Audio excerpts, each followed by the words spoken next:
Assalamualaikum warahmatullahi wabarakatuh.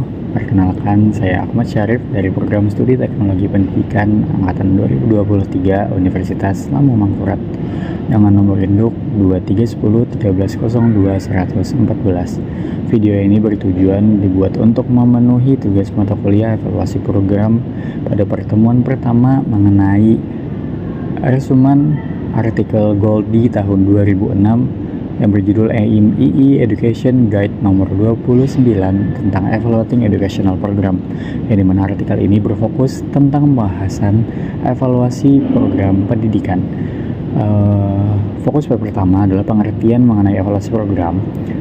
Collins tahun 1994 mendefinisikan evaluasi sebagai tindakan penilaian terhadap nilai dari hal lainnya, yang dimana berarti bahwa evaluasi menjadi acuan bagaimana cara kerja sebelumnya menghasilkan cara kerja selanjutnya. Kemudian Cronbach tahun 1980 mendefinisikan evaluasi sebagai pemeriksaan yang dilakukan untuk membantu meningkatkan suatu program dari program lain yang memiliki tujuan umum yang sama. Dengan ini, saya mengartikan bahwa evaluasi program dapat didefinisikan sebagai proses perolehan informasi tentang sebuah program yang telah atau sedang terlaksana guna menjadi acuan peningkatan program di masa yang akan datang, dengan mana program yang telah dilakukan atau yang sedang dilakukan memiliki tujuan umum yang sama. Kemudian pada artikel ini juga menjelaskan tentang tujuan evaluasi secara garis besar, yang dimana Goldie menyatakan bahwa tujuan umum dari evaluasi menjadi 4. Yang pertama ialah untuk menentukan efektivitas program bagi peserta. Tentunya evaluasi merupakan acuan bagaimana penilaian tentang program yang telah dilaksanakan. Dan kemudian nomor 2 ialah mendokumentasikan tujuan program apakah telah tercapai atau belum tercapai. Yang ketiga ialah memberikan informasi layanan akan manfaat bagi staf program ataupun audiens. Dan yang keempat ialah memberikan wadah bagi staf program melakukan perubahan untuk meningkatkan program efektivitasnya. Kemudian pada artikel ini juga menerangkan tentang peran dan etika evaluator, yang dimana poin ini menurut saya paling penting karena menjadi gambaran bagaimana kesalahan-kesalahan yang sering dilakukan oleh evaluator pada melakukan evaluasi.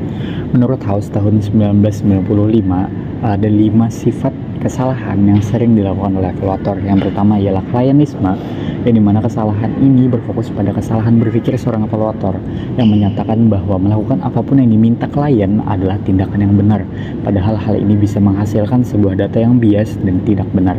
Kemudian yang kedua adalah kontraktualisme, yang dimana kekeliruan dalam mengakui kontrak dan meyakini bahwa kontrak tertulis tanpa menyadari bahwa merugikan kepentingan umum. Yang ketiga ialah metodologisme, yang dimana keyakinan bahwa mengikuti metode penyelidikan dapat menjamin bahwa perilaku evaluator akan etis.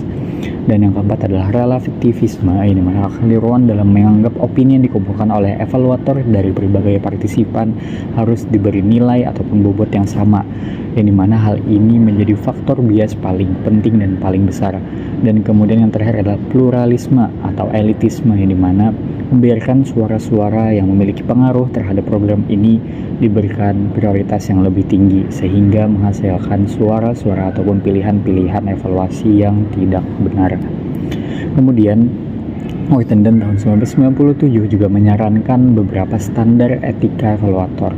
Dalam kinerjanya, evaluator diharapkan memiliki 7 sifat etika ini, yang dimana ialah orientasi pada pelayanan, kemudian perjanjian formal, yang ketiga hak-hak subjek manusiawi, dan yang keempat penilaian yang lengkap dan adil, yang kelima pengungkapan temuan, yang keenam konflik kepentingan, dan yang ketujuh tanggung jawab fiskal yang numerik.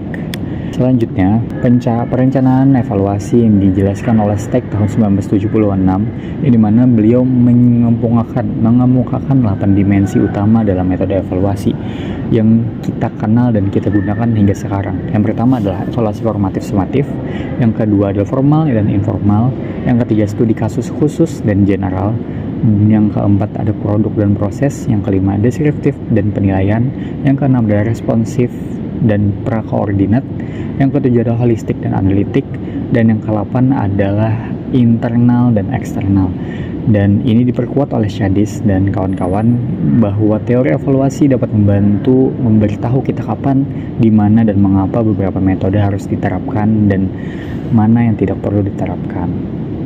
Sebagai contoh konkret langsung, seperti yang kita rasakan di Indonesia adalah salah satu program kependidikan yaitu KIP Kuliah atau Kartu Indonesia Pintar Kuliah, di mana program ini sering tidak tepat sasaran dan sering disalahgunakan oleh oknum tertentu, di mana evaluator juga perlu melihat dan memastikan apakah program ini benar-benar layak guna, benar-benar tepat sasaran, dan benar-benar digunakan oleh orang-orang yang memang memerlukan bantuan.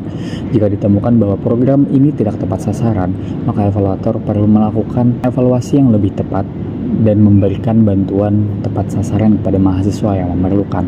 Hal ini sesuai dengan pandangan Goldie tahun 2006 yang menyatakan bahwa evaluasi seharusnya membantu meningkatkan suatu program.